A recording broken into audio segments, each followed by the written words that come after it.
ਵਾਹਿਗੁਰੂ।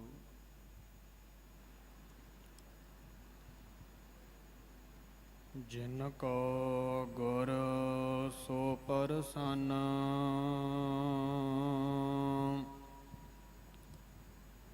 ਨਾਮ ਹਰ ਹਿਰਦੈ ਨਿਵਾਸੈ।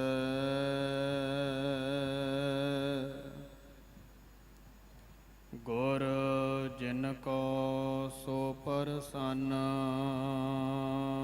ਦੁਰਤ ਦੁਰੰਤਰ ਨਾਸੈ।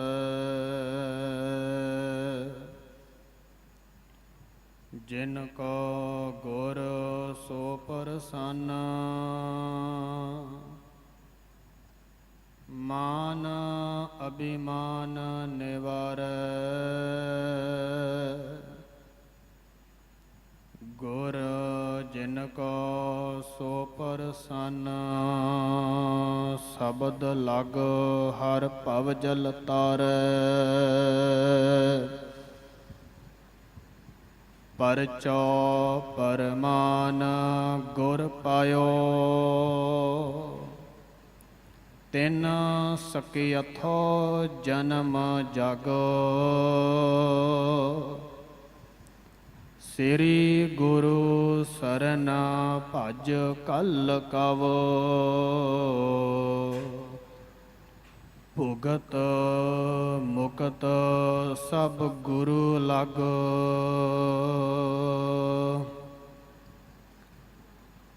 ਅਗਮ ਅਗਾਧ ਪਾਰ ਬ੍ਰਹਮ ਸੋਏ, ਜੋ ਜੋ ਕਹੈ ਸੋ ਮੁਕਤਾ ਹੋਏ। ਸੁਣ ਮੀਤਾ ਨਾਨਕ ਬਿਨਵੰਤਾ, ਸਾਧ ਜਨਾ ਕੀ ਅਚਰਜ ਕਥਾ। ਤੇਰਾ ਅੰਤ ਨਾ ਜਾਈ ਲਖਿਆ,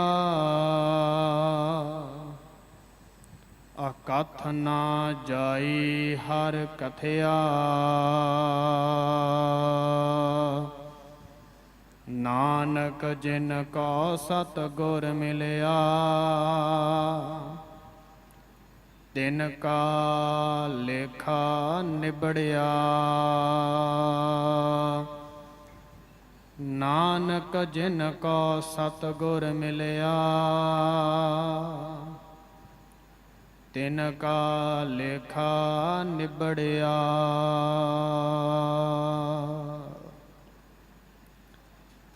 ਪਤਿਤ ਪਾਵਨ ਭਗਤ ਵਛਲ, ਦੀਨਾ ਬੰਧੂ,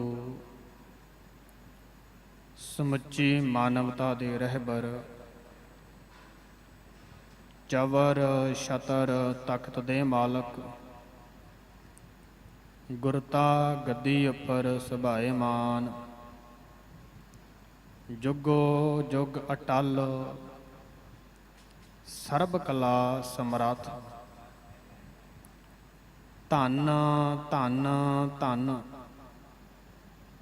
ਸ਼੍ਰੀ ਗੁਰੂ ਗ੍ਰੰਥ ਸਾਹਿਬ ਸੱਚੇ ਪਾਤਸ਼ਾਹ ਜੀ ਮਹਾਰਾਜ। ਤਿਨਾਂ ਦੀ ਪਾਕ ਪਵਿੱਤਰ ਛਤਰ ਛਾਇਆ ਹੇਠ ਜੁੜ ਮਿਲ ਬੈਠੀ ਅਤੇ ਸੁਭਾਏਮਾਨ ਹੋ ਰਹੀ ਗੁਰੂ ਪਿਆਰੀ ਖਾਲਸਾ ਸਾਧ ਸੰਗਤ ਜੀਓ, ਸਭ ਤੋਂ ਪਹਿਲਾਂ ਸਤਿਗੁਰਾਂ ਜੀ ਦੀ ਬਖਸ਼ਿਸ਼ ਗੁਰਫਤਿਹ ਵਿੱਚ ਸਾਂਝ ਪਾ ਕਰਕੇ ਆਪਣੀ ਰਸਨਾ ਨੂੰ ਪਵਿੱਤਰ ਕਰੋ। ਕੋਈ ਵੀ ਰਸਨਾ ਵਾਂਝੀ ਨਾ ਰਹੇ। ਸਰਬੱਤ ਸੰਗਤ ਦੋਵੇਂ ਹੱਥ ਜੋੜ ਕਰਕੇ, ਸੀਸ ਝੁਕਾ ਕਰਕੇ ਬੜੇ ਪ੍ਰੇਮ ਵਿੱਚ ਕਹਿਣਾ ਕਰੋ ਜੀ, ਵਾਹਿਗੁਰੂ ਜੀ ਕਾ ਖਾਲਸਾ, ਵਾਹਿਗੁਰੂ ਜੀ ਕੀ ਫਤਿਹ।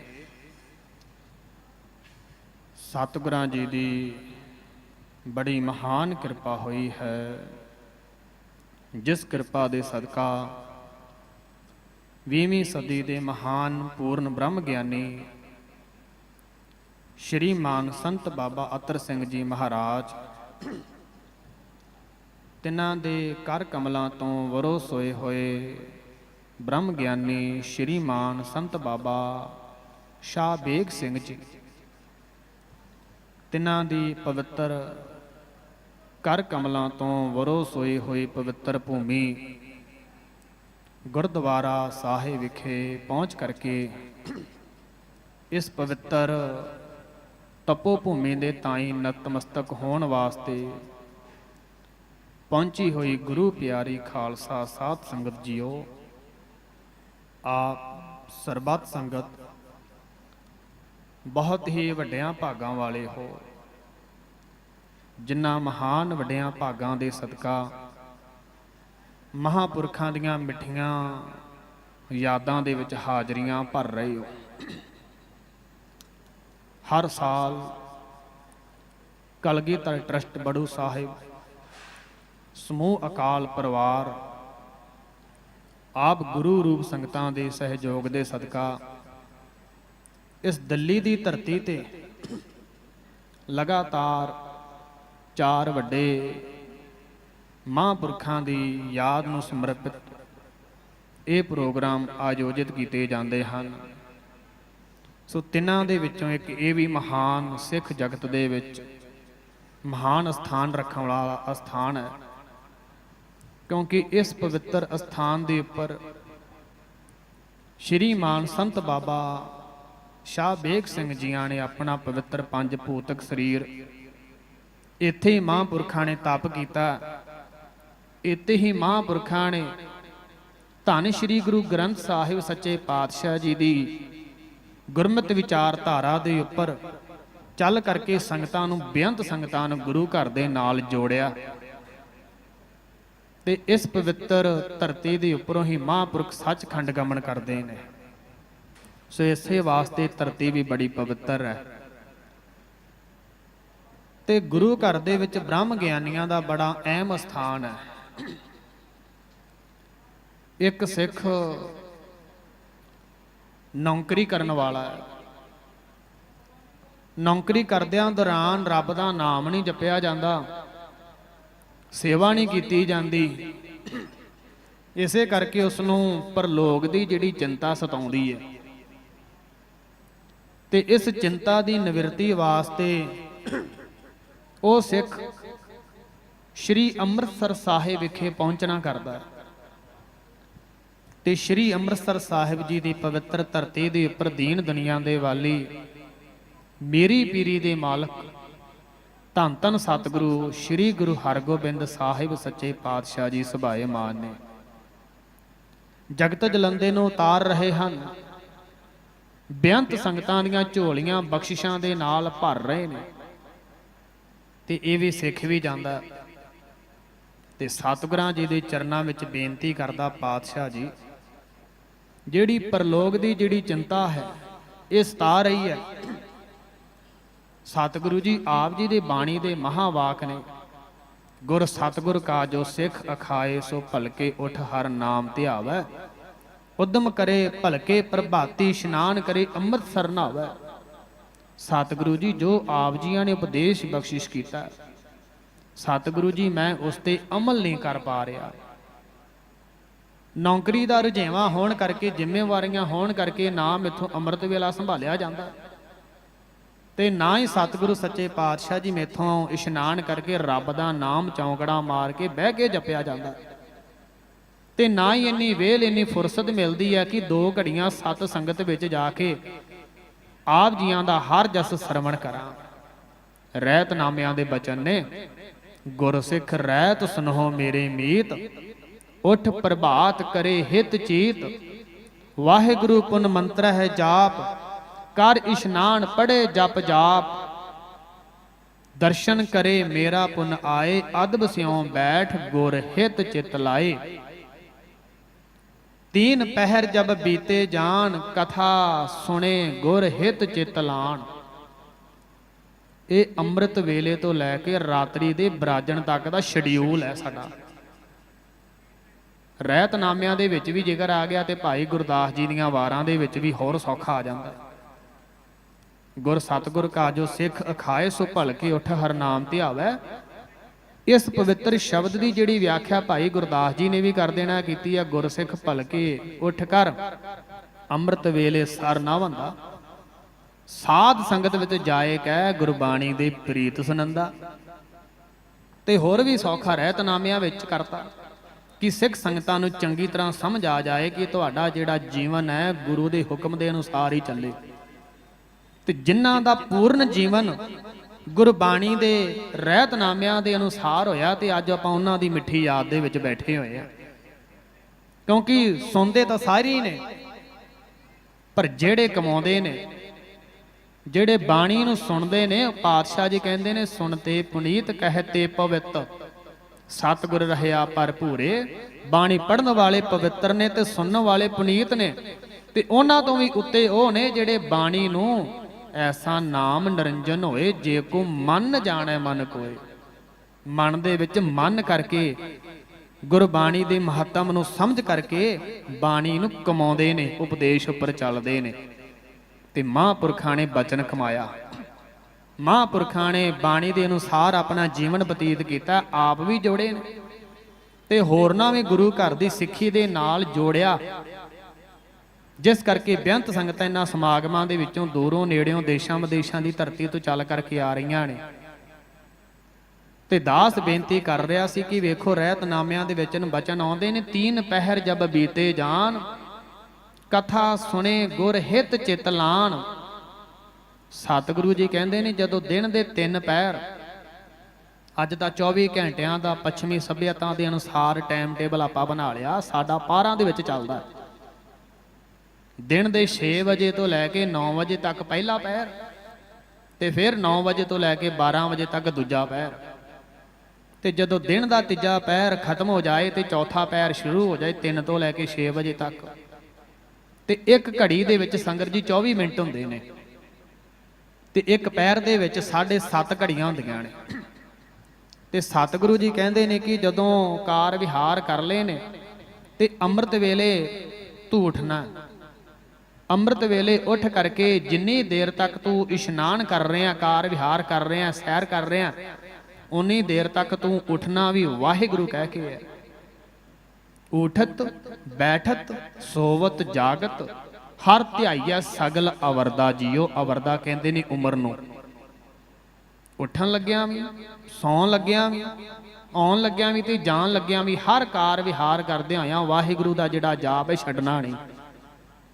ਤੇ ਇੱਥੋਂ ਤੱਕ ਕਿ ਸ਼੍ਰੀਮਾਨ ਸੰਤ ਬਾਬਾ ਅਤਰ ਸਿੰਘ ਜੀ ਮਹਾਰਾਜ ਜੀਵਨ ਦੇ ਵਿੱਚ ਇਹ ਨਿਯਮ ਸੀ ਕਿ ਜਦੋਂ ਚੱਲਦੇ ਸਨ ਨਾ, ਚੱਲਦੇ ਤੁਰਦੇ ਸਨ, ਤਾਂ ਇੱਕ ਪੈਰ ਦੇ ਨਾਲ ਵਾਹੇ ਤੇ ਦੂਸਰੇ ਪੈਰ ਦੇ ਨਾਲ ਗੁਰੂ, ਵਾਹਿਗੁਰੂ ਵਾਹਿਗੁਰੂ ਵਾਹਿਗੁਰੂ ਕਹਿ ਕੇ ਕਈ ਮੀਲਾਂ ਦਾ ਪੈਂਡਾ ਹੀ ਗਾਹ ਜਾਂਦੇ ਸਨ ਮਹਾਂਪੁਰਖ, ਜਿਨ੍ਹਾਂ ਨੇ ਬਾਣੀ ਦੀ ਆਸ਼ੇ ਦੇ ਅਨੁਸਾਰ ਆਪਣਾ ਜਿਹੜਾ ਜੀਵਨ ਬਤੀਤ ਕੀਤਾ। ਫੌਜ ਵਿੱਚ ਭਰਤੀ ਹੋਏ ਮਹਾਂਪੁਰਖ, ਤੇ ਫੌਜ ਦੀ ਜਦੋਂ ਟ੍ਰੇਨਿੰਗ ਹੋਈ, ਤੇ ਟ੍ਰੇਨਿੰਗ ਦੇ ਵਿੱਚ ਤੁਹਾਨੂੰ ਪਤਾ ਹੀ ਆ, ਜਦੋਂ ਡਰਿਲ ਮਾਸਟਰ ਹੁੰਦਾ ਟ੍ਰੇਨਿੰਗ ਕਰਾਉਂਦਾ, ਤੇ ਉਸ ਸਮੇਂ ਫੌਜੀ ਫਿਰ ਕਿਵੇਂ ਪਰੇਡ ਕਰਨੀ ਸਿਖਾਉਂਦੇ ਨੇ, ਸਲੂਟ ਮਾਰਨਾ ਸਿਖਾਉਂਦੇ ਨੇ, left right left right left right. ਤੇ ਮਹਾਂਪੁਰਖਾਂ ਦਾ ਕੈਸਾ ਜੀਵਨ ਸੀ, ਨਾਲ ਦੇ ਸਾਰੇ ਲੈਫਟ ਰਾਈਟ ਲੈਫਟ ਰਾਈਟ। ਤੇ ਮਹਾਂਪੁਰਖ ਸੱਜਾ ਪੈਰ ਚੱਕਦੇ ਨੇ ਵਾਹੇ, ਖੱਬਾ ਰੱਖਦੇ ਨੇ ਗੁਰੂ, ਵਾਹਿਗੁਰੂ ਵਾਹਿਗੁਰੂ। ਇਹ ਮਹਾਂਪੁਰਖਾਂ ਦਾ ਜੀਵਨ ਸੀ। ਤੇ ਗੁਰਬਾਣੀ ਦੇ ਆਸ਼ੇ ਦੇ ਅਨੁਸਾਰ ਮਹਾਂਪੁਰਖਾਂ ਦਾ ਜੀਵਨ ਪੂਰੀ ਤਰ੍ਹਾਂ 100 ਚੋਂ 100% ਢੁਕਿਆ। ਜਿਸ ਕਰਕੇ ਮਹਾਂਪੁਰਖ ਸਿੱਖ ਜਗਤ ਦੇ ਵਿੱਚ ਧਰੁਵ ਤਾਰੇ ਦੇ ਵਾਂਗੂ ਉਹਨਾਂ ਦਾ ਨਾਮ ਚਮਕਦਾ। ਤੇ ਉਹਨਾਂ ਤੋਂ ਕਰ ਕਮਲਾਂ ਤੋਂ ਵਰੋ ਸੋਏ ਹੋਏ ਬ੍ਰਹਮ ਗਿਆਨੀਆਂ ਨੂੰ ਅੱਜ ਵੀ ਸੰਗਤਾਂ ਰਹਿੰਦੀ ਦੁਨੀਆ ਤੱਕ ਪੂਜਣਗੀਆਂ, ਕਿਉਂਕਿ ਨਾਮ ਰਹਿਓ ਸਾਧੂ ਰਹਿਓ, ਰਹਿਓ ਗੁਰ ਗੋਬਿੰਦ। ਕਿਉਂ ਰਹੇ ਨੇ ਉਹਨਾਂ ਦਾ ਨਾਮ, ਕਿਉਂ ਉਹਨਾਂ ਨੂੰ ਦੁਨੀਆ ਯਾਦ ਕਰਦੀ ਹੈ? ਕਿਉਂਕਿ ਉਹਨਾਂ ਨੇ ਜੋ ਦਾਸ ਰਹਿਤਨਾਮਿਆਂ ਦੇ ਬਚਨ ਆਪ ਜੀਆਂ ਨੂੰ ਸਰਵਣ ਕਰਵਾ ਰਿਹਾ ਨਾ, ਸੌਖੇ ਤੋਂ ਸੌਖੇ ਸ਼ਬਦਾਂ ਦੇ ਵਿੱਚ, ਉਸ ਰਹਿਤਨਾਮਿਆਂ ਦੇ ਅਨੁਸਾਰ, ਬਾਣੀ ਦੇ ਅਨੁਸਾਰ ਉਹਨਾਂ ਨੇ ਆਪਣਾ ਜੀਵਨ ਢਾਲਿਆ। ਉਹਨਾਂ ਨੇ ਕਥਾ ਨੂੰ ਬੜੇ ਪ੍ਰੇਮ ਦੇ ਨਾਲ ਸਰਵਣ ਕੀਤਾ। ਤੇ ਸਤਿਗੁਰੂ ਜੀ ਕਹਿੰਦੇ ਨੇ ਜਦੋਂ ਦਿਨ ਦੇ ਪਹਿਰ 3 ਪਹਿਰ ਬਤੀਤ ਹੋ ਜਾਣ ਤੇ ਚੌਥਾ ਪਹਿਰ ਆਰੰਭ ਹੋ ਜਾਏ, ਔਰ ਤੂੰ ਸਤਿਗੁਰਾਂ ਜੀ ਦੀ ਸ਼ਰਨ ਦੇ ਵਿੱਚ ਆ ਕਰਕੇ ਕਥਾ ਸਰਵਣ ਕਰਨੀ ਹੈ। ਤੇ ਕਥਾ ਨੂੰ ਸਰਵਣ ਕਰਨ ਤੋਂ ਬਾਅਦ ਸੰਧਿਆ ਸਮੇਂ ਸੁਨੇ ਰਹਿ ਰਾਸ, ਤੇ ਜਦੋਂ ਸ਼ਾਮ ਦੀ ਸੰਧਿਆ ਦਾ ਵੇਲਾ ਹੋ ਜਾਏ, ਸੂਰਜ ਡੁੱਬ ਜਾਏ, ਰਾਤ ਆਉਣ ਵਾਲੀ ਹੋ ਜਾਏ, ਤੇ ਉਸ ਸਮੇਂ ਸੋ ਦਰ ਰਹਿ ਰਾਸ ਬਾਣੀ ਦਾ ਜਿਹੜਾ ਪਾਠ ਹੈ ਸਰਵਣ ਕਰੇ। ਕਿਉਂਕਿ ਸ਼੍ਰੀਮਾਨ ਸੰਤ ਬਾਬਾ ਅਤਰ ਸਿੰਘ ਜੀ ਮਹਾਰਾਜ ਜੀ ਬਚਨ ਕਰਦੇ ਨੇ, ਨਿਤਨੇਮ ਹੀ ਸਿੱਖ ਦੀ ਪੂੰਜੀ ਹੈ। ਨਿਤਨੇਮ ਹੀ ਸਿੱਖ ਦੀ ਪੂੰਜੀ ਹੈ, ਸੇਵਾ ਸਿਮਰਨ ਹੀ ਪੂੰਜੀ ਹੈ। ਐਸੀ ਸੰਚ ਜੋ ਬਿਨਸਤ ਨਾਹੀ, ਪਤ ਸੇਤੀ ਆਪਣੇ ਘਰ ਜਾਹੀ। ਮਹਾਰਾਜ ਕਹਿੰਦੇ ਹਨ ਕਿ ਆ ਕਾਕੋ ਮਾਤ ਪਿਤਾ ਸੁਤ ਧੀਆ, ਗ੍ਰਹਿ ਬਣਤਾ ਕਛ ਸੰਗ ਨਾ ਲੀਆ। ਇਹਨਾਂ ਨੇ ਤੇਰੇ ਨਾਲ ਨਹੀਂ ਜਾਣਾ, ਨਾਲ ਕਿੰਨੇ ਜਾਣਾ ਹੈ? ਅਕਾਲ ਪੁਰਖ ਵਾਹਿਗੁਰੂ ਦੇ ਨਾਮ ਨੇ, ਜਹੇ ਮਾਤ ਪਿਤਾ ਸੁਤ ਮੀਤ ਨਾ ਭਾਈ, ਮਨ ਉਹਾ ਨਾਮ ਤੇਰਾ ਸੰਗ ਸਹਾਈ। ਤੇ ਪਰਿਵਾਰ ਤੋਂ ਉਹਨਾਂ ਨੇ ਕਦੇ ਵਾਸਤੇ ਵੀ ਪਰਿਵਾਰ ਦੇ ਨਾਲ ਆਪਣਾ ਜਿਹੜਾ ਮੋਹ ਤੋੜਿਆ, ਪਰ ਆਪਣੀਆਂ ਜ਼ਿੰਮੇਵਾਰੀਆਂ ਨਹੀਂ ਛੱਡੀਆਂ, ਜ਼ਿੰਮੇਵਾਰੀਆਂ ਨੂੰ ਵੀ ਨਿਭਾਇਆ ਹੈ। ਆਪ ਵੀ ਤਰੇ ਨੇ, 21 ਕੁੱਲਾਂ ਨੂੰ ਵੀ ਤਾਰਿਆ। ਸਤਿਗੁਰੂ ਜੀ ਕਹਿੰਦੇ ਹਨ, ਕਥਾ ਤੋਂ ਬਾਅਦ ਰਹਿ ਰਾਸ ਸਰਵਣ ਕਰਨੀ ਸੰਗਤ ਵਿੱਚ ਆ ਕੇ। ਤੇ ਫਿਰ ਰਹਿ ਰਾਸ ਤੋਂ ਬਾਅਦ ਅਗਲਾ ਜਿਹੜਾ ਸ਼ਡਿਊਲ ਹੈ, ਪਾਤਸ਼ਾਹ ਜੀ ਕਹਿੰਦੇ ਹਨ, ਕੀਰਤਨ ਕਥਾ ਸੁਣੇ ਹਰ ਜਾਸ। ਤੇ ਸਤ ਸੰਗਤ ਦੇ ਵਿੱਚ ਬੈਠ ਕਰਕੇ ਕੀਰਤਨ ਸਰਵਣ ਕਰਨਾ। ਜਿਵੇਂ ਗੁਰੂ ਘਰ ਦੇ ਹਜ਼ੂਰੀ ਰਾਗੀ ਸਿੰਘਾਂ ਨੇ ਬੜੇ ਪ੍ਰੇਮ ਦੇ ਵਿੱਚ ਭਿੱਜ ਕਰਕੇ ਆਪ ਜੀਆਂ ਨੂੰ ਆਰਤੀ ਆਰਤਾ ਦਾ ਕੀਰਤਨ ਸਰਵਣ ਕਰਵਾਇਆ। ਅਕਾਲ ਪੁਰਖ ਵਾਹਿਗੁਰੂ ਦੀ ਪ੍ਰਾਪਤੀ ਦੇ ਵਿੱਚ 9 ਪ੍ਰਕਾਰ ਦੀ ਭਗਤੀ ਹੈ। ਨਵਦਾ ਭਗਤੀ ਆਪਾਂ ਇਹਨੂੰ ਕਹਿ ਦਿੰਦੇ ਆ, ਦੇਸ਼ ਭਗਤੀ ਹੈ, ਪਿੱਤਰ ਭਗਤੀ ਹੈ, ਤੇ ਸਾਰਿਆਂ ਤੋਂ ਸ੍ਰੇਸ਼ਟ ਕਿਹੜੀ ਹੈ? ਨਵਦਾ ਭਗਤੀ। ਨਵਦਾ ਕਿਹੜੀ ਭਗਤੀ ਹੁੰਦੀ ਹੈ? ਰੱਬ ਦੀ ਪ੍ਰਾਪਤੀ ਵਾਲੀ ਭਗਤੀ। ਪਹਿਲੀ ਭਗਤੀ ਕਿਹੜੀ? ਪ੍ਰੇਮਾ ਭਗਤੀ ਹੈ, ਕੀਰਤਨ ਭਗਤੀ ਹੈ, ਸਰਵਣ ਭਗਤੀ ਹੈ। ਸਤ ਸੰਗਤ ਦੇ ਵਿੱਚ ਬੈਠ ਕਰਕੇ ਹਰ ਜਸ ਨੂੰ ਸਰਵਣ ਸੁਣਿਆ, ਹਰ ਜਸ ਨੂੰ ਕੰਨਾਂ ਦੇ ਵਿੱਚ ਸਰਵਣ ਕਰਨਾ, ਇਹ ਸਰਵਣ ਭਗਤੀ ਹੈ। ਸੇਵਾ ਭਗਤੀ ਹੈ, ਸਖਾ ਭਗਤੀ ਹੈ, ਦਾਸਾ ਭਗਤੀ ਹੈ, ਚਰਨ ਕਮਲ ਇਹ ਵੀ ਭਗਤੀ ਹੈ। ਤੇ ਕੀਰਤਨ ਭਗਤੀ ਸਾਰਿਆਂ ਤੋਂ ਸ੍ਰੇਸ਼ਟ ਹੈ, ਕਿਉਂਕਿ ਕਲਯੁਗ ਮਹਿ ਕੀਰਤਨ ਪ੍ਰਧਾਨਾ, ਗੁਰਮੁਖ ਜਪੀਆ ਲਾਏ ਧਿਆਨਾ। ਤੇ ਉਸ ਤੋਂ ਪ੍ਰੰਤ ਕਥਾ ਸਭ ਤੇ ਊਤਮ ਹਰ ਕੀ ਕਥਾ, ਨਾਮ ਸੁਨਤ ਦਰਦ ਦੁਖ ਲਥਾ। ਧੰਨ ਸ਼੍ਰੀ ਗੁਰੂ ਅਰਜਨ ਦੇਵ ਸੱਚੇ ਪਾਤਸ਼ਾਹ ਜੀਆਂ ਦੇ ਚਰਨਾਂ ਦੇ ਵਿੱਚ ਨਾ ਸੰਗਤਾਂ ਨੇ ਬੇਨਤੀ ਕੀਤੀ, ਮਹਾਰਾਜ ਬੇਨਤੀ ਹੈ, ਗੁਰੂ ਘਰ ਦੇ ਵਿੱਚ ਕੀਰਤਨ ਕਰਨਾ, ਕਥਾ ਸਰਵਣ ਕਰਨੀ, ਇਹਨਾਂ ਦਾ ਕੀ ਮਹੱਤਵ ਹੈ? ਤੇ ਸਤਿਗੁਰੂ ਜੀ ਕਹਿੰਦੇ ਨੇ ਕਿ ਜਿਵੇਂ ਮੀਂਹ ਪੈਂਦਾ ਨਾ, ਮੀਂਹ ਭਾਰੀ ਵਰਖਾ ਹੁੰਦੀ ਹੈ, ਤੇ ਜਿਹੜੇ ਬੰਜਰ ਪਏ ਖੇਤ ਹੁੰਦੇ ਹਨ, ਜਿਨ੍ਹਾਂ ਖੇਤਾਂ ਦੇ ਵਿੱਚ ਕੱਖ ਕੰਡੇ ਪਏ ਹੁੰਦੇ ਨੇ, ਤੇ ਜਦੋਂ ਇੱਕੇ ਦਮ ਭਾਰੀ ਮੀਂਹ ਪੈਂਦਾ ਹੈ ਤਾਂ ਮੀਂਹ ਦੇ ਰੋੜ ਦੇ ਵਿੱਚ ਖੇਤਾਂ ਦੇ ਵਿੱਚ ਜਿੰਨੇ ਵੀ ਕੱਖ ਕੰਡੇ ਹਨ ਇੱਕ ਪਾਸੇ ਹੋ ਜਾਂਦੇ ਨੇ। ਤੇ ਫਿਰ ਜਿਹੜਾ ਜ਼ਿਮੀਂਦਾਰ ਹੈ ਉਹਨਾਂ ਨੂੰ ਚੁਗ ਕੇ ਪਰਾਂ ਸੱਟ ਦਿੰਦਾ। ਤੇ ਕੀਰਤਨ ਵੀ ਇਦਾਂ ਹੀ ਹੈ। ਜਦੋਂ ਗੁਰੂ ਘਰ ਕੇ ਹਜ਼ੂਰੀ ਰਾਗੀ ਸਿੰਘ ਬੜੇ ਪ੍ਰੇਮ ਦੇ ਵਿੱਚ ਕੀਰਤਨ ਅਗਾਧ ਬੋਧ ਗੁਰਬਾਣੀ ਦੇ ਰਸ ਭਿੰਡੇ ਸ਼ਬਦਾਂ ਦਾ ਕਰਦੇ ਹਨ, ਤਾਂ ਇਹ ਮੀਂਹ ਦੀ ਨਿਆਈ ਹਨ।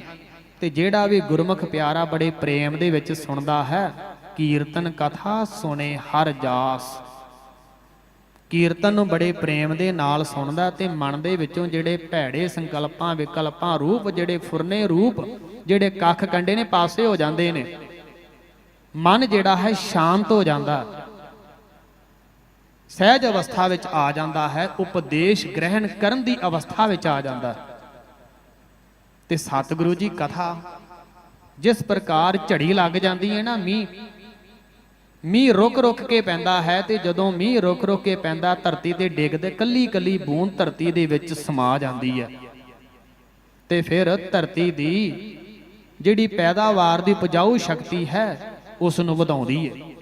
ਉਸੇ ਤਰੀਕੇ ਦੇ ਨਾਲ ਜਿਹੜੀ ਕਥਾ ਹੈ, ਗੁਰਬਾਣੀ ਦੇ ਸਿਧਾਂਤ, ਗੁਰਬਾਣੀ ਦੀਆਂ ਸਿੱਖਿਆਵਾਂ, ਉਹ ਸਿੱਖਾਂ ਦੇ ਤਾਂ ਹੀ ਸਰਵਣ ਕਰਵਾ ਕਰਕੇ, ਤੇ ਜਿਹੜਾ ਗੁਰਸਿੱਖ ਹੈ ਬੜੇ ਪ੍ਰੇਮ ਦੇ ਨਾਲ ਕਥਾ ਨੂੰ ਸਰਵਣ ਕਰਦਾ ਹੈ। ਤੇ ਸਤਿਗੁਰੂ ਜੀ ਕਹਿੰਦੇ ਹਨ, ਸੁਨ ਹਰ ਕਥਾ ਉਤਾਰੀ ਮੈਲ, ਮਹਾਪਨੀਤ ਭਏ ਸੁਖ ਸੈਲ। ਸੁਨ ਸਾਖੀ ਮਨ ਜਪ ਪਿਆਰ, ਅਜਾਮਲ ਉਦਰਿਆ ਕਹੇ ਇੱਕ ਬਾਰ। ਬਾਲਮੀਕੈ ਹੋਆ ਸਾਧ ਸੰਗ, ਧਰੂ ਕੋ ਮਿਲਿਓ ਹਰ ਨਿਸ਼ੰਕ। ਤੇ ਭਾਈ ਇਹ ਕਥਾ ਦਾ ਮਹੱਤਵ ਹੈ।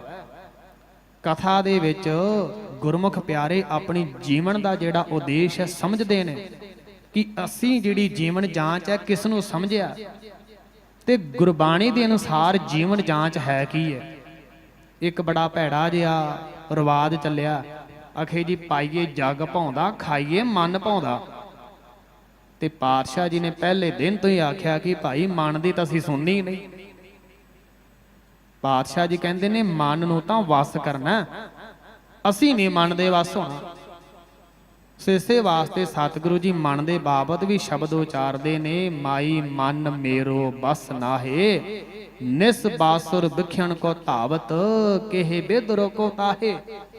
वेद प्राण के सिमरत के मत सुन निमख ना हिए बसावै, पर धन पर दारा निंदिया सो रचियो बिरथा जन्म सरावै। मद माया कै भयो बावरो सूझत नह कश ज्ञाना, घट ही भीतर बस्त निरंजन ताको मरम ना जाना। मरम कहंदे ने भेत, घट कहंदे ने शरीर, घट कहंदे ने हिरदे नूं। हिरदे विच ही अकाल पुरख वाहिगुरु वसिया, ਤੇ ਉਸ ਵਸੇ ਹੋਏ ਅਕਾਲ ਪੁਰਖ ਵਾਹਿਗੁਰੂ ਨੂੰ ਬ੍ਰਹਮਾ ਨੇ, ਬ੍ਰਹਮ ਗਿਆਨੀਆਂ ਨੇ ਖੋਜਿਆ। ਤੇ ਉਹਨਾਂ ਖੋਜਣ ਵਾਲਿਆਂ ਵਿੱਚੋਂ ਸਨ ਸ਼੍ਰੀਮਾਨ ਸੰਤ ਬਾਬਾ ਸ਼ਾਹ ਬੇਗ ਸਿੰਘ ਜੀ। ਤੇ ਜੁੜੇ ਕਿੱਥੋਂ ਨੇ? ਰਹਿਤਨਾਮਿਆਂ ਦੇ ਅਨੁਸਾਰ ਜੀਵਨ ਢਾਲਿਆ। ਕੀਰਤਨ ਕਥਾ ਸੁਨੇ ਹਰ ਜਾਸ, ਤੇ ਸਤਿਗੁਰੂ ਜੀ ਕਹਿੰਦੇ ਹਨ ਇਨਮੇ ਨੇਮ ਹੋ ਏਕ ਕਰਾਏ, ਸੋ ਸਿੱਖ ਅਮਰਪੁਰੀ ਮੇ ਜਾਏ। ਤੇ ਜਿਹੜਾ ਇਹਨਾਂ ਨਿਯਮਾਂ ਦੇ ਵਿੱਚੋਂ ਕੋਈ ਇੱਕ ਨਿਯਮ ਵੀ ਸਾਰੀ ਉਮਰ ਨਿਭਾ ਲਵੇ, ਤੇ ਸਤਿਗੁਰੂ ਜੀ ਕਹਿੰਦੇ ਹਨ ਅੰਤਾਂ ਨੂੰ ਸਾਡੇ ਲੋਕ ਵਿੱਚ ਆਉਂਦਾ। ਪਾਂਚ ਨੇਮ ਪੁਰ ਸਿੱਖ ਜੋ ਧਾਰੈ, ਤੇ ਜਿਹੜੇ ਪੰਜੇ ਦੇ ਪੰਜੇ ਨਿਯਮਾਂ ਨੂੰ ਧਾਰਦਾ ਹੈ, ਅਜਮਾਉਂਦਾ ਹੈ, ਪੰਜੇ ਨਿਯਮਾਂ ਦੇ ਅਨੁਸਾਰ ਆਪਣੇ ਆਪ ਨੂੰ ਚਲਾਉਂਦਾ। ਤੇ ਸਤਿਗੁਰੂ ਜੀ ਬਾਣੀ ਵਿੱਚ ਰਹਿਤਨਾਮਿਆਂ ਵਿੱਚ ਕਹਿੰਦੇ ਹਨ, ਉਹ ਕਹਿੰਦੇ ਹਨ ਕਿ 21 ਕੁੱਲਾਂ ਨੂੰ ਤਰਾ ਲੈਂਦਾ। पांच नेम पुर सिख जो धारै, 21 कुल कुटुंब सब धारै। वो अपनियां 21 कुल्लां नूं भी तार लैंदा, 7 नानकियां दियां, 7 दादकियां दियां ते 7 सहुरियां दियां। इन्हां 21 कुल्लां नूं भी तार लैंदा है। साडे विच ते संतां विच इहो फर्क है। ਜਿਹੜੇ ਆਮ ਗੁਰਸਿੱਖ ਹਨ ਕੇਵਲ ਤੇ ਕੇਵਲ ਆਪਣਾ ਜੀਵਨ ਬਣਾਉਣ ਦੇ ਵਿੱਚ ਸક્ષਮ ਹੁੰਦੇ ਨੇ, ਤੇ ਪਰ ਜਦੋਂ ਸੰਤਾਂ ਦੀ ਸ਼ਰਨ ਵਿੱਚ ਆਉਂਦੇ ਨੇ ਆਪ ਵੀ ਤਰ ਜਾਂਦੇ ਨੇ ਤੇ ਹੋਰਨਾਂ ਨੂੰ ਵੀ ਤਰਾ ਲੈਂਦੇ ਨੇ, 21 ਕੁੱਲਾਂ ਦਾ ਵੀ ਭਲਾ ਕਰਾ ਲੈਂਦੇ ਨੇ। ਜਿਵੇਂ ਕਿ ਸ਼੍ਰੀਮਾਨ ਸੰਤ ਬਾਬਾ ਸ਼ਾਹ ਬੇਗ ਸਿੰਘ ਜੀ, ਅੱਜ ਉਹਨਾਂ ਦੀ ਮਾਤਾ ਨੂੰ ਵੀ ਧੰਨ ਆਖਿਆ, ਉਹਨਾਂ ਦੇ ਪਿਤਾ ਨੂੰ ਵੀ ਧੰਨ ਆਖਿਆ, ਉਹਨਾਂ ਦੇ ਖਾਨਦਾਨ ਨੂੰ ਵੀ ਧੰਨ ਆਖਿਆ। ਭਗਤ ਰਵਿਦਾਸ ਜੀ ਬੜਾ ਪਿਆਰਾ ਸ਼ਬਦ ਉਚਾਰਦੇ ਨੇ, ਇੱਕ ਬੜਾ ਪਿਆਰਾ ਸ਼ਬਦ। ਉਹ ਸ਼ਬਦ ਕੀ ਹੈ? ਜਿਹ ਕੁਲ ਸਾਧ ਬੈਸਨੋ ਹੋਏ, ਬਰਨ ਅਬਰਨ ਰੰਕ ਨਹੀਂ ਈਸਰ, ਬਿਮਲ ਬਾਸ ਜਾਣੀਐ ਜਗ ਸੋਏ। ਉਹਨਾਂ ਨੂੰ ਸੰਸਾਰ ਦੇ ਵਿੱਚ ਕਮਲ ਫੁੱਲ ਦੀ ਨਿਆਈ ਜਾਣਨਾ ਕਰੋ। ਹੁੰਦੇ ਪਾਣੀ 'ਚ ਨੇ, ਪਾਣੀ ਦੇ ਵਿੱਚ ਰਹਿੰਦਿਆਂ ਹੋਇਆਂ ਵੀ ਨਿਰਲੇਪ ਰਹਿੰਦੇ ਨੇ। ਇਹ ਬ੍ਰਹਮ ਗਿਆਨੀ ਮਹਾਂਪੁਰਖਾਂ ਦਾ ਜੀਵਨ ਹੈ। ਤੇ ਸਤਿਗੁਰੂ ਸੱਚੇ ਪਾਤਸ਼ਾਹ ਜੀ ਦੇ ਸ਼ਰਨ ਵਿੱਚ ਆਏ ਹੋਏ ਜਦੋਂ ਗੁਰਸਿੱਖ ਆਪਣੇ ਜੀਵਨ ਨੂੰ ਸਫਲ ਕਰਨ ਵਾਸਤੇ ਪਾਤਸ਼ਾਹ ਜੀਆਂ ਦੇ ਚਰਨਾਂ ਵਿੱਚ ਬੇਨਤੀ ਕਰਦੇ ਨੇ, ਸਤਿਗੁਰੂ ਜੀ ਕਿਰਪਾ ਕਰੋ, ਲੋਕ ਪ੍ਰਲੋਕ ਦੀ ਚਿੰਤਾ ਸਤਾਈ ਜਾ ਰਹੀ ਹੈ, ਤਾਂ ਨੌਕਰੀ ਕਰਨ ਕਰਕੇ, ਕਾਰ ਵਿਹਾਰਾਂ ਵਿੱਚ ਉਲਝਿਆ ਹੋਣ ਕਰਕੇ ਮੈਂ ਅੰਮ੍ਰਿਤ ਵੇਲਾ ਨਹੀਂ ਸੰਭਾਲ ਪਾਉਂਦਾ, ਮੈਂ ਨਿਤਨੇਮ ਨਹੀਂ ਕਰ ਪਾਉਂਦਾ, ਮੈਂ ਸੇਵਾ ਸਿਮਰਨ ਨਹੀਂ ਕਰ ਪਾਉਂਦਾ। ਸਤਿਗੁਰੂ ਜੀ ਕਿਰਪਾ ਕਰੋ, ਮੇਰਾ ਬਣੇਗਾ ਕੀ?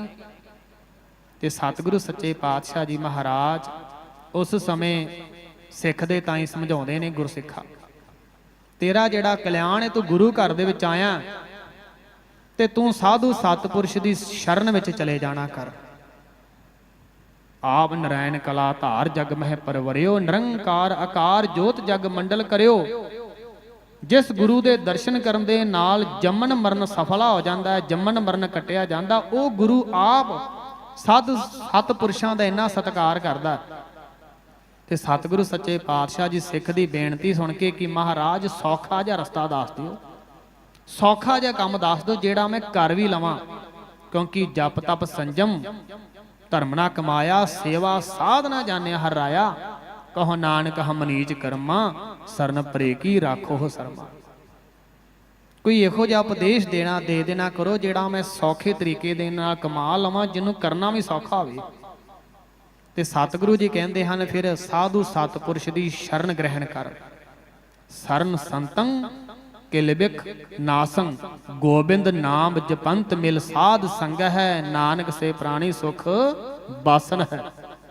ਹੇ ਭਾਈ, ਸਾਧੂਆਂ ਦੀ ਸੰਗਤ ਦੇ ਵਿੱਚ ਰੱਬ ਦਾ ਨਾਮ ਜਪਣਾ ਕਰ। ਦੇਖੋ ਪਸਾਰ ਨੈਣ, ਸੁਨੋ ਸਾਧੂ ਕੇ ਬੈਨ, ਪ੍ਰਾਨ ਪਤ ਚਿਤ ਰਾਖ, ਸਗਲ ਹੈ ਮਰਨਾ। ਸਾਰੀ ਕਾਇਨਾਤ ਨੇ ਇੱਕ ਨਾ ਇੱਕ ਦਿਨ ਮਰਨਾ ਹੀ ਮਰਨਾ। ਸੋ ਇਸੇ ਕਰਕੇ ਸਾਧੂ ਸਤਪੁਰਸ਼ ਦੀ ਸੰਗਤ ਕਰ। ਮਹਾਰਾਜ ਸਾਧੂ ਸਤਪੁਰਸ਼ ਦੀ ਸੰਗਤ ਹੀ ਕਿਉਂ? ਤੇ ਸਤਿਗੁਰੂ ਸੱਚੇ ਪਾਤਸ਼ਾਹ ਜੀ ਵਿਚਾਰਦੇ ਨੇ, ਬਾਣੀ ਦੇ ਮਹਾਵਾਕ ਨੇ, ਭਗਤ ਨਾਮਦੇਵ ਜੀ, ਤੀਨ ਸੰਦੇ ਖੇਲ ਆਸ਼ਾ, ਕੁੰਭਾਰ ਕੇ ਕਰ ਹਾਂਡੀ ਆਸ਼ਾ, ਰਾਜਾ ਕੇ ਕਰ ਸਾਂਢੀ ਗੋ। ਪਾਤਸ਼ਾਹ ਜੀ ਵਿਚਾਰਦੇ ਨੇ, ਤੈਨੂੰ ਸੰਤਾਂ ਦੀ ਸ਼ਰਨ ਕਰਨ ਵਾਸਤੇ, ਸ਼ਰਨ ਗ੍ਰਹਿਣ ਕਰਨ ਵਾਸਤੇ ਤਾਂ ਕਹਿ ਰਹੇ ਹਾਂ ਕਿ ਅਸੀਂ, ਸਾਡਾ ਜਿਹੜਾ ਵਾਸਾ ਸੰਤਾਂ ਦੇ ਕੋਲ ਹੀ ਹੁੰਦਾ। ਕਿਵੇਂ? ਉਦਾਹਰਨ ਦੇ ਕੇ ਤੈਨੂੰ ਸਮਝਾਉਂਦੇ ਆ। ਜਿਵੇਂ ਘੁਮਿਆਰ ਦੇ ਘਰ ਵਿੱਚ ਚਲੇ ਜਾਓ, ਘੁਮਿਆਰ ਦੇ ਘਰ ਵਿੱਚ ਕੀ ਮਿਲੇਗਾ? ਮਿੱਟੀ ਦੇ ਬਣਾਏ ਹੋਏ ਬਰਤਨ, ਹਾਂਡੀਆਂ। ਤੇ ਰਾਜੇ ਦੇ ਘਰੇ, ਸਰਮਾਏਦਾਰ ਦੇ ਘਰ ਵਿੱਚ ਚਲੇ ਜਾਓ, ਕੀ ਮਿਲੇਗਾ? ਸੰਡੀਆਂ ਮਿਲਣਗੀਆਂ, ਚੰਗਾ ਲਵੇਰਾ ਮਿਲੇਗਾ, ਚੰਗੇ ਪਦਾਰਥ ਮਿਲਣਗੇ। ਤੇ ਸਤਿਗੁਰੂ ਜੀ ਕਹਿੰਦੇ ਹਨ, ਬਾਹਮਣ ਕੇ ਘਰ ਰਾਂਡੀ ਆਸ਼ਾ, ਰਾਂਡੀ ਸਾਂਢੀ ਹਾਂਡੀ ਕੋ। ਤੇ ਕਿਸੇ ਬ੍ਰਾਹਮਣ ਦੇ ਘਰ ਵਿੱਚ ਚਲੇ ਜਾਓ, ਰਾਂਡੀ ਕਹਿੰਦੇ ਨੇ ਜਨਮ ਪੱਤਰੀਆਂ, ਧਾਰਮਿਕ ਗ੍ਰੰਥ, ਰਸਮ ਰਿਵਾਜ ਕਰਦੇ ਹਨ। 16 ਪ੍ਰਕਾਰ ਦੇ ਉਹਨਾਂ ਦੇ ਰਸਮ ਰਿਵਾਜ ਨੇ। ਤੇ ਉਹਨਾਂ ਦੇ ਘਰ ਦੇ ਵਿੱਚ ਧਾਰਮਿਕ ਪੁਸਤਕਾਂ ਮਿਲਣਗੀਆਂ।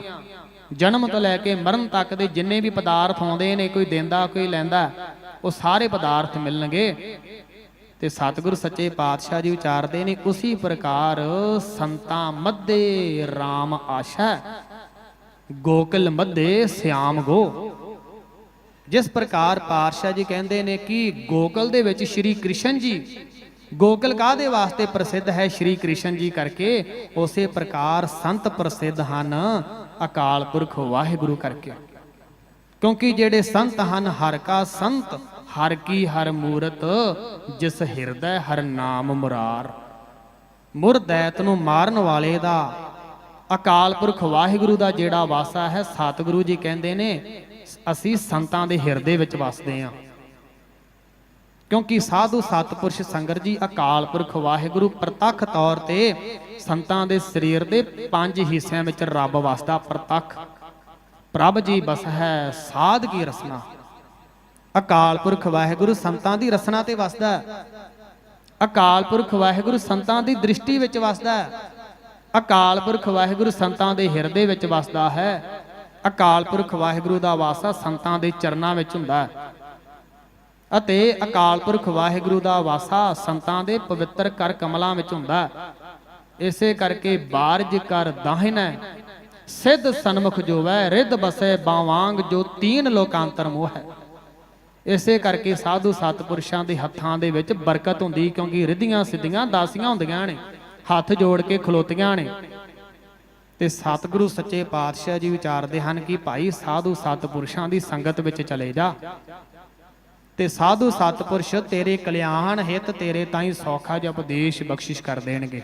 ਉਸ ਦੀ ਕਮਾਈ ਕਰ ਲਈ ਤੇ ਤੇਰਾ ਇਸ ਮਾਤ ਲੋਕ ਤੋਂ ਪਾਰ ਉਤਾਰਾ ਹੋ ਜਾਏਗਾ, ਸੰਤਾਂ ਦੇ ਬਚਨ ਨੂੰ ਕਮਾਉਣ ਕਰਕੇ। ਤੇ ਫਿਰ ਸਿੱਖ ਬੇਨਤੀ ਕਰਦਾ, ਪਾਤਸ਼ਾਹ ਜੀ ਮੈਂ ਸੰਤਾਂ ਦੀ ਪਛਾਣ ਕਿਵੇਂ ਕਰਾਂ? ਕਲਯੁਗ ਦਾ ਪਾਰਾ ਹੈ ਤੇ ਸਤਿਗੁਰੂ ਜੀ, ਇਸ ਕਲਯੁਗੀ ਜੀਵ ਦੀ ਉਨੀ ਪਵਿੱਤਰ ਦ੍ਰਿਸ਼ਟੀ ਨਹੀਂ ਕਿ ਮੈਂ ਸਾਧੂ ਸਤਪੁਰਸ਼ ਦੀ ਪਛਾਣ ਕਰ ਸਕਾਂ। ਤੇ ਸਤਿਗੁਰੂ ਸੱਚੇ ਪਾਤਸ਼ਾਹ ਜੀ ਉਚਾਰਦੇ ਹਨ, ਤੇਰਾ ਧਰਮ ਹੈ ਸੇਵਾ ਕਰਨਾ। ਕਬੀਰ ਸੰਤਨਾ ਛੋੜਈ ਸੰਤੀ, ਜੋ ਕੋਟਿਕ ਮਿਲੇ ਅਸੰਤ। ਹੈ ਭਾਈ, ਜਿਹੜੇ ਸਾਧੂ ਸਤਪੁਰਸ਼ਾਂ ਦੁਨੀਆ ਦੇ ਵਿੱਚ ਭਾਵੇਂ ਨਕਲੀ ਸੰਤ ਆ ਗਏ ਨੇ, ਪਰ ਫਿਰ ਵੀ ਜਿਹੜੇ ਸਾਧੂ ਸਤਪੁਰਸ਼ ਹਨ, ਉਹ ਭਾਈ ਆਪਣੀ ਸੰਤਗਿਰੀ ਨਹੀਂ ਕਦੀ ਛੱਡਦੇ, ਆਪਣਾ ਸੁਭਾਅ ਨਹੀਂ ਛੱਡਦੇ। ਤਾਂ ਇਸੇ ਤਰੀਕੇ ਦੇ ਨਾਲ ਤੂੰ ਸੇਵਾ ਕਰ, ਜਿਸ ਪ੍ਰਕਾਰ ਪਾਤਸ਼ਾਹ ਜੀ ਸਿੱਖ ਨੂੰ ਇੱਕ ਹੋਰ ਸਾਖੀ ਸੁਣਾਉਂਦੇ ਨੇ। ਕਹਿੰਦੇ ਨੇ ਕਿ ਇੱਕ ਰਾਜਾ ਸੀ ਤੇ ਰਾਜੇ ਨੇ ਸਭਾ ਦੇ ਵਿੱਚ ਬੈਠਿਆਂ ਆਇਆ ਆਪਣੇ ਅਹਿਲਕਾਰਾਂ ਨੂੰ ਆਪਣੇ ਵਜ਼ੀਰਾਂ ਨੂੰ, ਆਪਣੇ ਮੰਤਰੀਆਂ ਨੂੰ ਆਖਿਆ ਕਿ ਮੈਂ ਹੰਸ ਵੇਖਣੇ ਨੇ, ਹੰਸ ਕਿਵੇਂ ਵੇਖਾਂ। ਤੇ ਸਿਆਣੇ ਮੰਤਰੀਆਂ ਨੇ ਸਲਾਹ ਦਿੱਤੀ ਕਿ ਰਾਜਾ ਜੀ, ਜੇਕਰ ਤੁਸੀਂ ਹੰਸ ਵੇਖਣੇ, ਏਦਾਂ ਕਰੋ, ਆਪਣੇ ਮਹਿਲਾਂ ਦੀ ਛੱਤ ਦੇ ਉੱਪਰ ਨਾ ਸਾਰੇ ਪੰਛੀਆਂ ਵਾਸਤੇ ਜਿਹੜਾ ਅਨਾਜ ਹੈ, ਜਿਹੜਾ ਚੋਗਾ ਹੈ, ਪਾਉਣਾ ਸ਼ੁਰੂ ਕਰ ਦਿਓ। ਤੇ ਫਿਰ ਪੰਛੀਆਂ ਦੀ ਇੱਕ ਦੂਸਰੇ ਦੇ ਨਾਲ ਭਾਈਚਾਰਾ ਹੁੰਦਾ ਹੈ। ਪੰਛੀ ਜਦੋਂ ਚੋਗਾ ਚੁਗਣਾਉਣਗੇ, 10 ਦਿਸ਼ਾਵਾਂ ਵਿੱਚ ਉੱਡ ਕੇ ਆਉਣਗੇ, ਤੇ ਜਦੋਂ ਪੰਛੀ ਆਪਣੀ ਸੰਗਤ ਦੇ ਵਿੱਚ ਚੰਗੇ ਚੰਗੇ ਪੰਛੀਆਂ ਦੀ ਸੰਗਤ ਕਰਦੇ ਨੇ, ਤੇ ਉਹਨਾਂ ਵਿੱਚੋਂ ਕਈ ਹੰਸ ਦੇ ਵੀ ਸੰਗੀ ਆਉਣਗੇ। ਉਹ ਪੰਛੀ ਵੀ ਆਉਣਗੇ ਜਿਹੜੇ ਹੰਸਾਂ ਦੀ ਸੰਗਤ ਵੀ ਕਰਦੇ ਆਉਣਗੇ, ਜਾ ਕੇ ਹੰਸਾਂ ਨੂੰ ਬੇਨਤੀ ਕਰਨਗੇ। ਪੰਛੀ ਇੱਕ ਦੂਸਰੇ ਦੀ ਭਾਸ਼ਾ ਸਮਝਦੇ ਨੇ, ਤੇ ਤੁਸੀਂ ਇਹ ਜਿਹੜਾ ਨਿਯਮ ਹੈ ਕਰੋ। ਤੇ ਰਾਜੇ ਨੇ ਇਸੇ ਪ੍ਰਕਾਰ ਹੀ ਕੀਤਾ, ਪੰਛੀਆਂ ਦੇ ਤਾਈਂ ਅਨਾਜ ਚੋਗਾ ਪਾਉਣਾ ਸ਼ੁਰੂ ਕਰਤਾ। 10 ਦਿਸ਼ਾਵਾਂ ਦੇ ਵਿੱਚੋਂ ਉੱਡ ਕੇ ਪੰਛੀ ਆਇਆ ਕਰਨ, ਤੇ ਜਿਹੜਾ ਚੋਗਾ ਹੈ ਚੁਗ ਕੇ ਦੂਰ ਦੂਰ ਉੱਡ ਕੇ ਜਾਇਆ ਕਰਨ। ਤੇ ਪੰਛੀ ਇੱਕ ਦੂਸਰੇ ਵਿੱਚ ਰਾਜੇ ਦੀ ਵਡਿਆਈ ਕਰਿਆ ਕਰਨਗੇ, ਕਿੰਨਾ ਚੰਗਾ ਰਾਜਾ। ਤੇ ਸਾਰੇ ਜਿਹੜੇ ਪੰਛੀ ਉੱਡ ਕਰਕੇ ਆਪੋ ਆਪਣੇ ਇਲਾਕਿਆਂ 'ਚ ਜਾਂਦੇ ਨੇ। ਕਿ ਕੁਝ ਜਿਹੜੇ ਪੰਛੀ ਸੀ ਮਾਨ ਸਰੋਵਰ ਦੇ ਹੰਸਾਂ ਦੇ ਨਾਲ ਮਿੱਤਰਤਾ ਰੱਖਣ ਵਾਲੇ ਵੀ ਪੰਛੀ ਸਨ। ਉਹਨਾਂ ਨੇ ਜਦੋਂ ਮਾਨ ਸਰੋਵਰ ਤੇ ਪਹੁੰਚ ਕਰਕੇ ਰਾਜੇ ਦੀ ਵਡਿਆਈ ਕੀਤੀ ਕਿ ਫਲਾਣੇ ਦੇਸ਼ ਦਾ ਰਾਜਾ ਬੜਾ ਧਰਮੀ ਬੰਦਾ, ਉਹ ਪੰਛੀਆਂ ਦੀ ਵੀ ਬੜੀ ਸੇਵਾ ਕਰਦਾ, ਤੁਹਾਨੂੰ ਉਹਨਾਂ ਦੇ ਪਾਸ ਵੀ ਜਾਣਾ ਚਾਹੀਦਾ। ਤੇ ਉਸ ਵੇਲੇ ਜਿਹੜੇ ਮਾਨ ਸਰੋਵਰ ਦੇ ਵਿੱਚ ਰਹਿਣ ਵਾਲੇ ਹੰਸ ਸਨ, ਉਹ ਕਹਿੰਦੇ ਸਨ, ਸਾਡੀ ਖੁਰਾਕ ਤਾਂ ਹੈ ਨਹੀਂ ਕਿ ਅਸੀਂ ਚੋਗਾ ਖਾਂਦੇ, ਅਸੀਂ ਤਾਂ ਮੋਤੀ ਖਾਂਦੇ ਹਾਂ। ਤਾਂ ਫਿਰ ਵੀ ਅਸੀਂ ਰਾਜੇ ਦਾ ਉਤਸ਼ਾਹ ਵਧਾਉਣ ਵਾਸਤੇ ਜਾਵਾਂਗੇ। ਇੰਨੇ ਬਹਾਨੇ ਨਾਲ ਜਿਹੜਾ ਰਾਜਾ ਹੈ ਹੋਰ ਵੀ ਸ਼ਰਧਾ ਭਾਵਨਾ ਦੇ ਨਾਲ ਸੇਵਾ ਕਰੇਗਾ। ਤੇ ਫਿਰ ਜਿਹੜੇ ਹੰਸ ਨੇ ਮਾਨ ਸਰੋਵਰ ਤੋਂ ਉੱਡ ਕਰਕੇ ਰਾਜੇ ਦੇ ਮਹਿਲਾਂ ਤੇ ਜਾਂਦੇ ਨੇ। ਤੇ ਜਦੋਂ ਹੰਸ ਉੱਡ ਕਰਕੇ ਰਾਜੇ ਦੇ ਮਹਿਲਾਂ ਤੇ ਬਹਿੰਦੇ ਨੇ, ਤੇ ਉਸ ਸਮੇਂ ਸੇਵਾਦਾਰ ਆ ਕੇ ਬੇਨਤੀਆਂ ਕਰਦੇ ਨੇ ਕਿ ਤੁਹਾਡੇ ਮਹਿਲਾਂ ਦੀ ਛੱਤ ਦੇ ਉੱਪਰ ਚਿੱਟੇ ਰੰਗ ਦੇ ਬੜੇ ਸੋਹਣੇ ਜਿਹੜੇ ਪੰਛੀਆਂ ਦਾ ਜੋੜਾ ਆਇਆ, ਤੁਸੀਂ ਜਾ ਕੇ ਦਰਸ਼ਨ ਤਾਂ ਕਰੋ। ਤੇ ਉਸ ਸਮੇਂ ਜਦੋਂ ਰਾਜਾ ਦਰਸ਼ਨ ਕਰਦਾ, ਨਿਹਾਲ ਹੋ ਜਾਂਦਾ ਕਿ ਹੰਸ ਏਦਾਂ ਦੇ ਹੁੰਦੇ ਨੇ। ਤੇ ਫਿਰ ਬੜੀ ਸ਼ਰਧਾ ਭਾਵਨਾ ਦੇ ਨਾਲ ਸੁੱਚੇ ਮੋਤੀਆਂ ਦਾ ਥਾਲ ਰੱਖ ਕੇ ਉਹਨਾਂ ਹੰਸਾਂ ਦੇ ਤਾਈਂ ਛਕਾਉਣਾ ਕਰਦਾ। ਤੇ ਫਿਰ ਜਿਹੜੇ ਹੰਸ ਹਨ ਉਸ ਸੁੱਚੇ ਮੋਤੀਆਂ ਦੀ ਖੁਰਾਕ ਨੂੰ ਖਾਂਦੇ ਨੇ। ਤੇ ਫਿਰ ਜਦੋਂ ਦੁੱਧ ਰੱਖਦਾ ਹੈ ਤੇ ਹੰਸਾਂ ਦੀ ਚੁੰਝ ਦੇ ਵਿੱਚ ਐਸਾ ਸੰਗਤ ਜੀ ਕੈਮੀਕਲ ਹੁੰਦਾ, ਉਹ ਦੁੱਧ ਨੂੰ ਤੇ ਪਾਣੀ ਨੂੰ ਅਲੱਗ ਕਰਕੇ ਦੁੱਧ ਦੇ ਵਿੱਚੋਂ ਫੁੱਟੀਆਂ ਨੂੰ ਖਾਂਦੇ ਨੇ। ਤੇ ਫਿਰ ਰਾਜੇ ਨੂੰ ਪੂਰੀ ਤਰ੍ਹਾਂ ਭਰੋਸਾ ਹੋ ਗਿਆ ਕਿ ਵਾਕਈ ਇਹ ਹੰਸੀ ਨੇ। ਤੇ ਫਿਰ ਜਦੋਂ ਕਿਰਿਆ ਕੀਤੀ, ਤੇ ਕਿਰਿਆ ਦੇ ਵਿੱਚ ਉਹਨਾਂ ਨੇ ਹੀਰੇ ਮੋਤੀ ਕਿਰਿਆ ਕੀਤੀ ਤੇ ਰਾਜੇ ਨੂੰ ਦਿੱਤੇ। ਮੋਤੀ ਖਵਾਏ ਤੇ ਮੋਤੀਆਂ ਦੇ ਬਾਬਤ, ਮੋਤੀਆਂ ਦੀ ਸੇਵਾ ਤੋਂ ਪ੍ਰਸੰਨ ਹੋ ਕਰਕੇ ਹੰਸਾਂ ਨੇ ਉਹਨਾਂ ਨੂੰ ਹੀਰੇ ਮੋਤੀ ਦਿੱਤੇ। ਹੰਸ ਜਿਹੜੇ ਹਨ ਸੰਗਤ ਜੀ ਕਿਰਿਆ ਹੀਰੇ ਮੋਤੀ ਕਰਦੇ ਨੇ। ਤੇ ਫਿਰ ਰਾਜੇ ਨੂੰ ਹੋਰ ਵੀ ਭਰੋਸਾ ਆਇਆ। ਤੇ ਇਹ ਜਿਹੜੀ ਸਾਖੀ ਦ੍ਰਿਸ਼ਟਾਂਤ ਰੂਪ ਸੁਣਾ ਕਰਕੇ 6ਵੇਂ ਪਾਤਸ਼ਾਹ ਜੀ ਨੇ ਆਖਿਆ ਕਿ ਗੁਰੂ ਦੇ ਪਿਆਰੇ ਸਿੱਖਾ, ਤੇਰਾ ਫਰਜ਼ ਹੈ ਤੂੰ ਸਿੱਖਾਂ ਦੀ ਸੇਵਾ ਕਰ। ਸੰਕਾਂ ਮਨੋਂ ਮਿਟਾਏ ਕੈ ਗੁਰ ਸਿੱਖਾਂ ਦੀ ਸੇਵ ਕਰਨ ਦਾ। ਸਤਿਗੁਰੂ ਜੀ ਕਹਿੰਦੇ ਹਨ ਕਿ ਹੇ ਗੁਰਸਿੱਖਾ, ਆਪਣੇ ਮਨ ਦੇ ਵਿੱਚੋਂ ਸ਼ੰਕੇ ਨੂੰ ਖਤਮ ਕਰਕੇ ਸਾਧੂ ਸਤਪੁਰਸ਼ਾਂ ਦੀ, ਜਿਹੜੇ ਵੀ ਆਪਣੇ ਆਪ ਨੂੰ ਸਾਧੂ ਸਤਪੁਰਸ਼ ਖਵਾਉਂਦੇ ਨੇ, ਤੂੰ ਸਾਰਿਆਂ ਦੀ ਸੇਵਾ ਕਰ। ਤੂੰ ਸਾਰਿਆਂ ਦੇ ਤਾਈਂ ਜਿਹੜਾ ਮੰਦਾ ਨਾ ਬੋਲੀ। ਸਭਨਾ ਮਨ ਮਾਨਕ ਠਾਹਨ ਮੂਲ ਮਚਾਂਗਵਾ, ਜੇ ਤੋ ਪ੍ਰਿਆ ਦੀ ਸਿੱਖ ਹਿਆਉ ਨਾ ਠਾਹੇ ਕਹੀਦਾ। ਇਹ ਭਾਈ ਸਾਰਿਆਂ ਦੇ ਹਿਰਦਿਆਂ ਦੇ ਵਿੱਚ ਰੱਬ ਵਸਦਾ ਹੀ। ਸੋ ਇਸੇ ਕਰਕੇ ਸਾਰਿਆਂ ਦੇ ਹਿਰਦਿਆਂ ਨੂੰ ਕਦੀ ਤੋੜੀ ਨਾ, ਕਦੀ ਵੀ ਭੱਦਾ ਨਾ ਬੋਲੀ, ਕਦੀ ਵੀ ਕੌੜਾ ਨਾ ਬਚਨ ਬੋਲੀ। ਸਾਰਿਆਂ ਦੇ ਤਾਈਂ ਮਿੱਠਤ ਨੀਵੀਂ ਨਾਨਕਾ, ਗੁਣ ਚੰਗਿਆਈਆ ਤਤ ਮਿੱਠ ਬੋਲੜਾ ਜੀ ਹੋ ਸਜਣ ਸੁਆਮੀ ਮੋਰਾ। ਸੋ ਇਸੇ ਕਰਕੇ ਭਾਈ ਮਿੱਠਾ ਬੋਲ ਕੇ ਸਾਧੂ ਸਤਪੁਰਸ਼ਾਂ ਦੀ ਸੇਵਾ ਕਰਨੀ, ਤੇ ਇੰਨੀ ਭਾਵਨਾ ਦੇ ਨਾਲ ਸੇਵਾ ਕਰਨੀ, ਗੁਰਸਿੱਖਾਂ ਨੂੰ ਦੇ ਕਰ ਪਿੱਛੋਂ ਬਚਿਆ ਆਪ ਖਾਵੰਦਾ। ਸਭ ਤੋਂ ਪਹਿਲਾਂ ਗੁਰਸਿੱਖਾਂ ਦੀ ਸੇਵਾ ਕਰਨੀ ਹੈ। ਦਾਨ ਦਿਓ ਇਨਹੀ ਕੋ ਭਲੋ, ਔਰ ਕੋ ਦਾਨ ਨਾ ਲਾਗਤ ਨੀਕੋ। सेव करी इन्हीं की मन भावत, और की सेव सुहात ना जी को। पातशाह जी फरमाउंदे ने रहतनामिਆਂ ਵਿੱਚ श्री दसम ग्रंथ ਦੇ ਵਿੱਚ कि ਜਿਹੜਾ ਮੇਰੇ ਗੁਰਸਿੱਖਾਂ ਦੀ ਸੇਵਾ ਕਰਦਾ ਮੈਨੂੰ ਇਹਨਾਂ ਦੀ ਕੀਤੀ ਹੋਈ ਸੇਵਾ ਪਾਉਂਦੀ ਏ। ਤੇ ਜਿਹੜਾ ਕਿਸੇ ਨੇ ਦਾਨ ਕਰਨਾ ਹੈ ਮੇਰੇ ਖਾਲਸੇ ਨੂੰ, ਮੇਰੀ ਸਿੱਖ ਸੰਗਤ ਦੇ ਵਿੱਚ ਆ ਕਰਕੇ ਦਾਨ ਕਰੇ, ਇਹਨਾਂ ਨੂੰ ਦਾਨ ਕੀਤਾ ਹੋਇਆ ਲੱਗੇਗਾ। ਇਸੇ ਕਰਕੇ हे गुरु के प्यारिया, जेकर सेवा करनी है ਤੂੰ ਬੜੀ ਭਾਵਨਾ ਦੇ ਨਾਲ ਸੇਵਾ ਕਰੀ, ਸਾਧੂ ਸਤਿਪੁਰਸ਼ਾਂ ਦੀ ਸੇਵਾ ਕਰੀ। ਸੋ ਵੇਖੋ ਸੰਗਤ ਜੀ, ਬ੍ਰਹਮ ਗਿਆਨੀ ਬਾਬਾ ਬੁੱਢਾ ਸਾਹਿਬ ਜੀ, ਮੈਂ ਟੂਕ ਮਾਤਰ ਸਾਖੀ ਸਰਵਣ ਕਰਵਾ ਕਰਕੇ ਬਾਤ ਮੈਂ ਖਿਮਾ ਦਾ ਜਾਚਕ ਵੀ ਹੋਣਾ, ਕਿਉਂਕਿ ਦਾਸ ਤੋਂ ਬਾਅਦ ਉੱਚ ਕੋਟੀ ਦੇ ਗੁਰੂ ਨਾਨਕ ਦੇ ਪੰਥ ਦੀ ਸੇਵਾ ਕਰਨ ਵਾਲੇ ਉੱਚ ਕੋਟੀ ਦੇ ਗੁਰੂ ਘਰ ਦੇ ਰਾਗੀ ਸਹਿਬਾਨ ਵੀ ਆਪ ਗੁਰੂ ਰੂਪ ਸੰਗਤਾਂ ਦੇ ਚਰਨਾਂ ਵਿੱਚ ਹਾਜ਼ਰੀ ਭਰਨ ਵਾਸਤੇ ਆਏ ਨੇ। ਤਾਂ ਸੰਗਤ ਜੀ, ਧੰਨ ਧੰਨ ਸਤਿਗੁਰੂ ਸ੍ਰੀ ਗੁਰੂ ਹਰਗੋਬਿੰਦ ਸਾਹਿਬ ਸੱਚੇ ਪਾਤਸ਼ਾਹ ਜੀ, ਬ੍ਰਹਮ ਗਿਆਨੀ ਬਾਬਾ ਬੁੱਢਾ ਸਾਹਿਬ ਜੀ, ਇੰਨਾ ਜ਼ਿਆਦਾ ਸਤਿਕਾਰ ਹੈ। ਬ੍ਰਹਮ ਗਿਆਨੀ ਬਾਬਾ ਬੁੱਢਾ ਸਾਹਿਬ ਜੀ ਸ੍ਰੀ ਗੁਰੂ ਤੇਗ ਬਹਾਦਰ ਸੱਚੇ ਪਾਤਸ਼ਾਹ ਜੀ ਦੇ ਉਸਤਾਦ ਵੀ ਨੇ, ਛੇਵੇਂ ਪਾਤਸ਼ਾਹ ਜੀਆਂ ਦੇ ਵੀ ਉਸਤਾਦ ਨੇ, ਧੰਨ ਸ੍ਰੀ ਗੁਰੂ ਅਰਜਨ ਦੇਵ ਪਾਤਸ਼ਾਹ ਜੀਆਂ ਦੇ ਵੀ ਉਸਤਾਦ ਨੇ, ਕਿਉਂਕਿ ਗੁਰਬਾਣੀ ਦੀ ਸੰਥਿਆ ਤੇ ਸ਼ਸਤਰ ਵਿਦਿਆ ਇਹ ਛੇਵੇਂ ਪਾਤਸ਼ਾਹ ਜੀਆਂ ਨੂੰ ਬਾਬਾ ਬੁੱਢਾ ਸਾਹਿਬ ਜੀ ਨੇ ਦਿੱਤੀ। ਤੇ ਇੰਨਾ ਸਤਿਕਾਰ ਹੈ ਕਿ ਜਦੋਂ ਰੋਹੇਲੇ ਦਾ ਜੰਗ ਸ੍ਰੀ ਹਰਗੋਬਿੰਦਪੁਰ ਨਾਮ ਦਾ ਨਗਰ ਵਸਾਇਆ, ਪਾਪੀ ਘੇਰੜ ਭਗਵਾਨ ਦਾਸ ਜਲੰਧਰ ਦੇ ਸੂਬੇ ਅਬਦੁਲ ਖਾਨ ਦੀ 15,000 ਫੌਜ ਨੂੰ ਮਾਤ ਪਾ ਕੇ ਤੇ ਨਵਾਂ ਨਗਰ ਵਸਾਇਆ। ਤੇ ਨਵੇਂ ਨਗਰ ਦੇ ਵਿੱਚ ਬ੍ਰਹਮ ਗਿਆਨੀ ਬਾਬਾ ਬੁੱਢਾ ਸਾਹਿਬ ਜੀ ਚੱਲ ਕਰਕੇ ਬੀੜ ਬਾਬਾ ਬੁੱਢਾ ਸਾਹਿਬ ਤੋਂ ਆਏ। ਤੇ ਜਦੋਂ ਸਤਿਗੁਰਾਂ ਜੀ ਨੂੰ ਪਤਾ ਲੱਗਾ ਕਿ ਬ੍ਰਹਮ ਗਿਆਨੀ ਬਾਬਾ ਬੁੱਢਾ ਸਾਹਿਬ ਜੀ ਆ ਰਹੇ ਨੇ, ਤੇ ਉਸ ਵੇਲੇ ਗੁਰੂ ਪਿਆਰੀ ਸੰਗਤ ਜੀ ਛੇਵੇਂ ਪਾਤਸ਼ਾਹ ਜੀ ਆਪ ਪ੍ਰਤੱਖ ਹਰ ਗੁਰ ਅਰਜਨ ਕਾਇਆ ਪਲਟ ਕੈ ਮੂਰਤ ਹਰ ਗੋਬਿੰਦ ਸਵਾਰੀ। ਸਤਿਗੁਰੂ ਸੱਚੇ ਪਾਤਸ਼ਾਹ ਜੀ ਗੁਰਤਾ ਗੱਦੀ ਦੇ ਮਾਲਕ ਨੇ, ਜਗਤ ਜਲੰਦੇ ਨੂੰ ਤਾਰਨ ਵਾਲੇ ਨੇ। ਆਪ ਗੁਰਤਾ ਗੱਦੀ ਦੇ ਸਿੰਘਾਸਨ ਤੋਂ ਉੱਠ ਕਰਕੇ ਛਾੜ ਸਿੰਘਾਸਨ ਹਰਜੀ ਆਏ ਤੇ ਬਾਬਾ ਬੁੱਢਾ ਸਾਹਿਬ ਜੀਆਂ ਨੂੰ ਆਪ ਸੰਗਤ ਵਿੱਚੋਂ ਅੱਗੋਂ ਲੈਣ ਵਾਸਤੇ ਗਏ। ਤੇ ਸਤਿਗੁਰੂ ਸੱਚੇ ਪਾਤਸ਼ਾਹ ਜੀ ਬ੍ਰਹਮ ਗਿਆਨੀ ਬਾਬਾ ਬੁੱਢਾ ਸਾਹਿਬ ਜੀਆਂ ਦੇ ਚਰਨ ਸਪਰਸ਼ ਕਰਦੇ ਨੇ। ਵੇਖੋ, ਮੇਰੇ ਗੋਬਿੰਦ ਆਪਣੇ ਜਨ ਕੋ ਦੇਹੇ ਵਡਿਆਈ, ਇਹ ਸਿੱਖ ਸੰਗਤ ਵਿੱਚ ਪੂਰਨਾ ਪਾਉਣਾ ਸੀ ਕਿ ਹੇ ਗੁਰੂ ਪਿਆਰੀ ਸੰਗਤ ਜੀ, ਸੰਤਾਂ ਦੇ ਵਿੱਚ ਤੇ ਮੇਰੇ ਵਿੱਚ ਕੋਈ ਫਰਕ ਹੀ ਨਹੀਂ। ਸੰਤਾਂ ਕੋ ਮਤ ਕੋਈ ਨਿੰਦੋ, ਸੰਤ ਰਾਮ ਹੈ ਏਕੋ। ਹੇ ਗੁਰੂ ਪਿਆਰੀ ਸੰਗਤ ਜੀ, ਸੰਤਾਂ ਵਿੱਚ ਤੇ ਮੇਰੇ ਵਿੱਚ ਕੋਈ ਫਰਕ ਹੀ ਨਹੀਂ। ਸੰਤ ਸਾਧੂ ਸਤਿਪੁਰਸ਼ ਅਕਾਲ ਪੁਰਖ ਦੇ 6 ਅਵਤਾਰਾਂ ਦੇ ਵਿੱਚੋਂ ਨਿਤ ਅਵਤਾਰ ਨੇ। ਧਰਤੀ ਦੀ ਉੱਪਰ ਠੰਡ ਵਰਤਾਉਣ ਵਾਸਤੇ ਸਤਿਗੁਰੂ ਜੀ ਜਦੋਂ ਅਵਤਾਰ ਧਾਰਦੇ ਨਾ, ਗੁਰੂ ਪਿਆਰੀ ਸੰਗਤ ਜੀ, ਕਲਾ ਅਵਤਾਰ ਧਾਰਦੇ ਨੇ, ਅੰਸਾ ਅਵਤਾਰ ਧਾਰਦੇ ਨੇ, ਵੇਸਾ ਧਾਰਦੇ ਨੇ। ਹੁਣ ਸਮਾਂ ਬੜਾ ਸੰਕੋਚ ਮੈਂ ਇਸੇ ਕਰਕੇ ਨਿਤ ਅਵਤਾਰ ਸੰਤ ਨੇ। ਤੇ ਸਾਧੂ ਸਤਿਪੁਰਸ਼ਾਂ ਦੀ ਮਹਿਮਾ ਬਾਣੀ ਵਿੱਚ ਇੰਨੀ ਆਈ ਹੈ, ਕਬੀਰ ਸੇਵਾ ਕੋ ਦੋਏ ਭਲੇ, ਇੱਕ ਸੰਤ ਇੱਕ ਰਾਮ, ਰਾਮ ਜੋ ਦਾਤਾ ਮੁਕਤ ਕੋ, ਸੰਤ ਜਪਾਵੈ ਨਾਮ। ਇਸੇ ਕਰਕੇ ਭਾਈ ਸਾਧੂ ਸਤਿਪੁਰਸ਼ਾਂ ਦੀ ਵੱਧ ਤੋਂ ਵੱਧ ਜਿਹੜੀ ਸੇਵਾ ਹੈ, ਇਹ ਸਤਿਗੁਰਾਂ ਜੀ ਨੇ ਬਾਣੀ ਦੇ ਵਿੱਚ ਵੀ ਸਾਧੂ ਸਤਿਪੁਰਸ਼ਾਂ ਦੀ ਇਹ ਕਰਕੇ ਸਾਡੇ ਤਾਈਂ ਵਿਖਾਈ ਹੈ। ਅਨਕ ਬਾਰ ਬੰਧਨ ਕਰ ਸੰਤਨ, ਊਹਾਂ ਚਰਨ ਗੋਬਿੰਦ ਜੀ ਕੇ ਬਸਨਾ। ਕਿ ਭਾਈ ਸਾਧੂ ਸਤਿਪੁਰਸ਼ਾਂ ਨੂੰ ਨਮਸਕਾਰ ਕਰ, ਕਿਉਂਕਿ ਉਹਨਾਂ ਦੇ ਹਿਰਦਿਆਂ ਦੇ ਵਿੱਚ ਅਕਾਲ ਪੁਰਖ ਵਾਹਿਗੁਰੂ ਦੇ ਚਰਨਾਂ ਦਾ ਵਾਸਾ ਹੈ।